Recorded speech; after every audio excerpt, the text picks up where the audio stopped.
খেয়ালের বশে বিয়ে করা আর একটা জীবনের দায়িত্ব নেওয়া দুটো কিন্তু এক জিনিস নয় স্বর্ণ। অভিষেক, পৌশালীর সঙ্গে আমার বিয়ে হোক, তাকে তুই চাস নে? চাই বলেই তো কথাটা বললাম রে। তুই নিশ্চিন্ত থাকতে পারিস, বেদের মন্ত্রকে পরিপূর্ণ মর্যাদা আমি দেব। কিন্তু তোর কি হয়েছে বলতো? কি হয়েছে? ক্লাব, লাইব্রেরি সব ছেড়ে দিলি, আমাদেরকে তুই এড়িয়ে চলিস। পৌশালীর কাছে শুনলাম রোজই বেশি রাত্রে মাতাল হয়ে তুই বাড়িতে ফিরিস। উল্কাপিণ্ড দেখেছিস স্বর্ণ? উল্কাপিণ্ড। উল্কাপিণ্ড? কক্ষচ্যুত হয়ে গেলে এক বুক আগুনের জ্বালা নিয়ে পৃথিবীর বুকে আছড়ে পড়ে।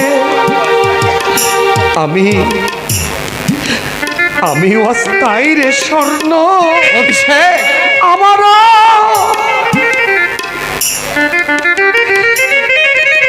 এক বুক জ্বালা রে স্বর্ণ। অভিষেক, এক বুক জ্বালা রে।